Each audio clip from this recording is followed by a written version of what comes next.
Viens voir, lança-t-il. Je sens la trace de nuages de neige ici. Elle est toute fraîche, non? La chatte se pencha pour renifler les ronces qu'il désignait. Oui, tu as raison. Alors je crois que je devine où il est allé. Il contourna le buisson épineux, soulagé que la piste s'éloigne du jardin où vivait Princesse. Il n'avait pas envie que Tempête de Sable la rencontre aussitôt. Le clan entier savait qu'il lui rendait visite, puisqu'il leur avait un jour ramené Nuage de Neige. Mais il ne se doutait pas de la force des liens qui l'unissaient à sa sœur. C'était préférable. Sinon, certains de ses congénères pourraient douter de sa loyauté à la tribu. En approchant de la palissade escaladée par son neveu la veille, Cœur de Feu flaira un mauvais présage. Il y avait de nouvelles odeurs dans les parages. Quelque chose avait changé. Il grimpa le premier sur le tronc lisse du bouleau argenté, vite rejoint par son amie. Elle se mit à flairer l'atmosphère, les moustaches frémissantes. Le jeune lieutenant regarda à travers les fenêtres de la maison. Elle paraissait vide et étrangement sombre. Il sursauta en entendant une porte claquer. Le bruit résonna comme un coup de tonnerre. Une terrible angoisse s'empara de Cœur de Feu. « Qu'y a-t-il » lui demanda sa camarade, nerveuse, quand il sauta sur la clôture, la queue hérissée. « Il se passe quelque chose d'étrange. Le nid est vide. Reste là, je vais jeter un coup d'œil. » Il traversa le jardin le plus discrètement possible. Dès qu'il fut devant la porte, il entendit des pas derrière lui. Tempête de Sable l'avait suivi, les muscles tendus à craquer, mais l'air déterminé. Il hocha la tête, se tourna de nouveau vers le battant. À cet instant, le vrombissement d'un monstre se fit entendre. Le charrot se glissa dans un passage qui longeait la maison. La peur lui tordait le ventre, mais il continua jusqu'au bout du sentier.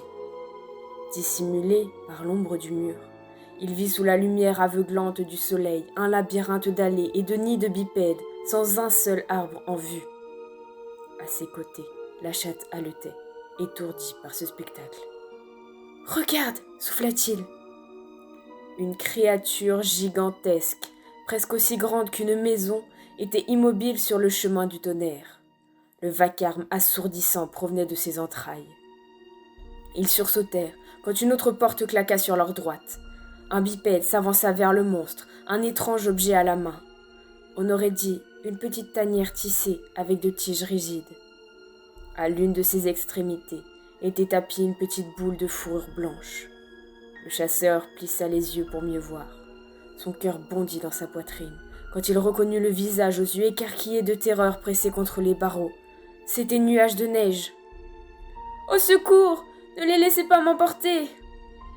Le miaulement désespéré de Nuage de Neige porta malgré le ronronnement assourdissant du monstre. Le bipède n'y prêta aucune attention. Il monta à bord avec le chaton et claqua la porte. Dans un nuage de fumée nauséabonde, la créature s'éloigna sur le chemin du tonnerre. Cœur de Feu n'y tenait plus. « Non, attends » s'exclama Tempête de Sable, quand il sortit de l'allée pour s'élancer derrière la bête. Il fit la sourde oreille et détala de toute la vitesse de ses pattes, malgré le ruban de pierre dure qui lui abîmait les coussinets. Mais rien à faire. Le monstre le distança presque aussitôt, tourna au coin de la rue et disparut. Le lieutenant s'arrêta, à bout de souffle. Son ami s'époumonnait. « Reviens !» Avant de revenir vers elle, il contempla avec désespoir l'emplacement où était installée la créature quelques instants plus tôt.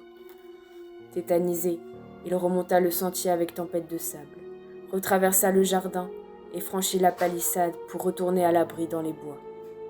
Il ne voyait plus rien autour de lui.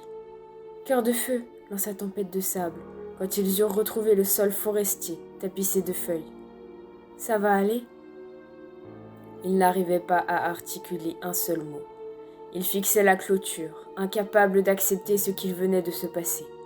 Les bipèdes avaient enlevé Nuage de Neige. Impossible d'oublier la peur qu'il avait lue sur le visage de son neveu. Où l'emmenait-on ? En tout cas, le chaton n'avait pas paru pressé d'y aller. « Tes pattes saignent » murmura Tempête de Sable. Il leva une patte. Le sang perlait à ses blessures. Tempête de Sable se mit à les lécher pour en ôter le gravillon. Il souffrait, mais ne protesta pas. Les coups de langue réguliers le rassuraient, comme un lointain souvenir de sa jeunesse. Peu à peu, la panique qui avait paralysé son esprit se dissipa. « Il a disparu, dit-il, la gorge serrée.